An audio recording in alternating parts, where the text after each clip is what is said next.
Welcome to the Make It a Better Day podcast. I'm Daniel, and today I'm joined by my wonderful co host Megan.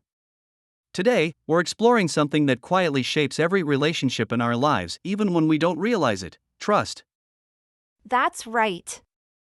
Today we're exploring our article Nurturing Trust, the Key to Better Days in Relationships.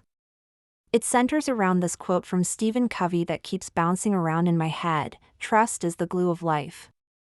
It's the most essential ingredient in effective communication. It's the foundational principle that holds all relationships. I had the strangest experience with that concept just yesterday. My partner and I were in the middle of this chaotic week, both of us drowning in deadlines, when they just looked at me and said, "I've got this. Focus on your work." For simple words, but they completely transformed my entire day. It was like someone lifted a 50-pound weight off my shoulders. Isn't it amazing how those tiny moments of trust can completely shift our experience? And you know what's interesting? I bet your partner didn't even think twice about it. They probably had no idea they were delivering this profound gift of trust. You're absolutely right. And that's exactly what makes trust so fascinating. It's happening in these small exchanges all day long that we barely notice until they're missing. Have you ever been in a relationship where trust was damaged? The difference is immediate and almost physical.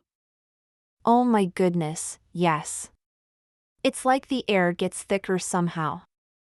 Every interaction requires so much more effort when you're second-guessing motivations or walking on eggshells. I've had friendships where trust was broken, and suddenly conversations that used to flow naturally became these carefully choreographed dances. That's such a perfect description. The article talks about trust being both glue and lubricant, holding relationships together while also helping them function smoothly. When trust is missing, everything gets sticky and difficult, right down to the most basic communications. And what's wild is how quickly we can shift into protective mode. I caught myself doing it last week with my neighbor. She borrowed a tool and returned it a day late, and I immediately started this whole internal narrative about how she doesn't respect my things. Then I realized, wow, I'm really ready to throw away all this goodwill over 24 hours? We've all been there. Our brains are wired to latch onto breaches of trust more than the hundreds of times people come through. It's like our ancient survival instinct kicking in: remember who might be dangerous. Even when the stakes are as low as a borrowed hammer. That makes so much sense. Speaking of high stakes though, I was really moved by the Nelson Mandela example from the article. Talk about trust on a completely different scale. It's almost unfathomable, isn't it? 27 years imprisoned by a regime, and he emerges choosing reconciliation over vengeance. He understood that without trust, South Africa couldn't heal. What strikes me is how he went first. He extended trust before asking for it in return.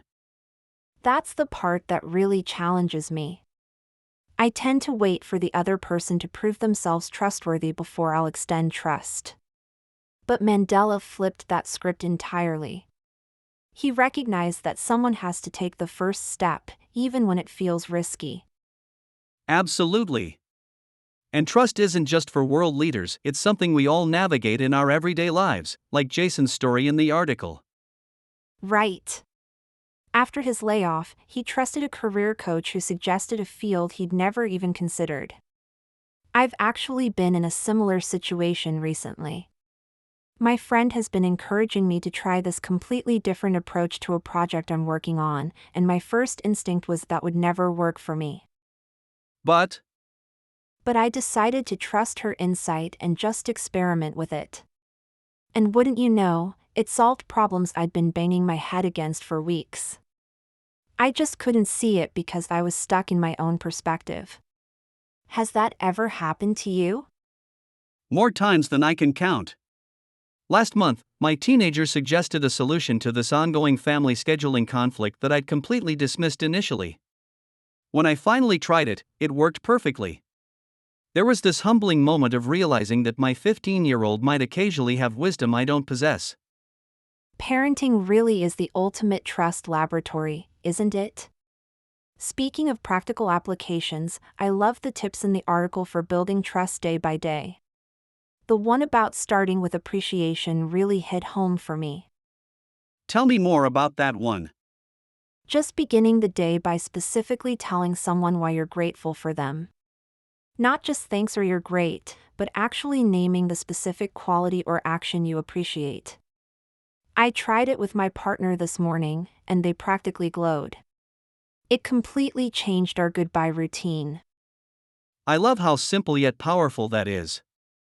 For me, the tip about consistent reliability in small things really struck a chord.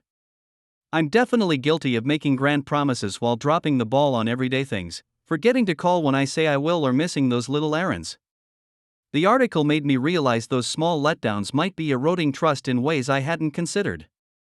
It's funny how we sometimes think trust is built through these big dramatic moments of having someone's back during a crisis. And sure, those matter.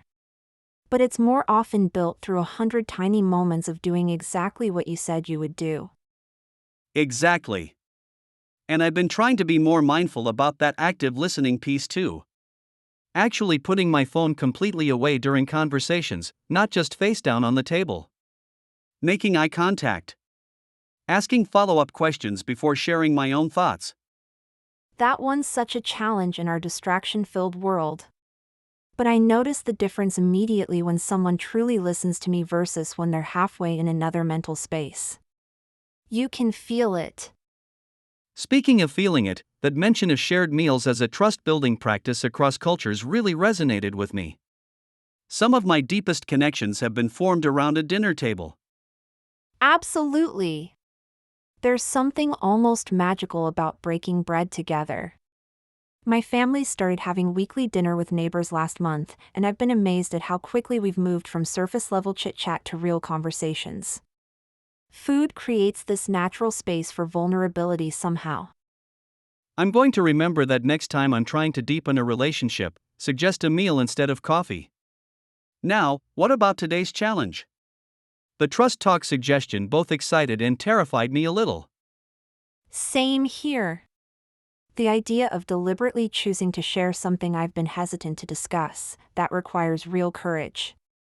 But I can also see the potential upside. Have you thought about who you might have this conversation with? I've been thinking about my sister, actually. We had this disagreement months ago that we never really resolved, we just kind of moved past it. But I can feel how it's created this subtle distance between us.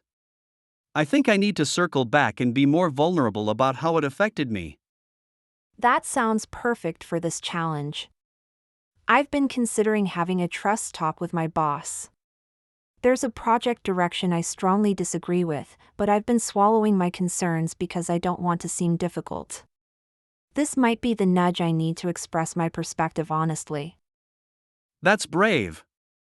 But if you frame it from that place of caring about the project's success, it could actually strengthen your working relationship. That's my hope. And really, that's what struck me most about the article's conclusion. Trust isn't this abstract concept. It's a practical, powerful force that transforms our daily experiences in tangible ways. Absolutely. The ripple effect of building trust extends into every aspect of our lives. It creates more open communication, stronger connections, and genuinely brighter days. Not through grand gestures, but through consistent small choices that build over time. So to wrap up today's conversation, nurturing trust in our relationships isn't just about creating stronger bonds. It's about creating better days for ourselves and those around us. When we cultivate trust, we're cultivating a more joyful, connected way of moving through the world. And remember, building trust starts with small steps, sometimes uncomfortably vulnerable ones. Today's challenge invites you to have that trust talk with someone important in your life. Take that brave step, not just to be heard, but to build something stronger with someone who matters. We'd love to hear how it impacts your relationship in your day. Tag us or leave a comment to share your experience. You never know who you'll inspire with your story, and we're all in this better day journey together.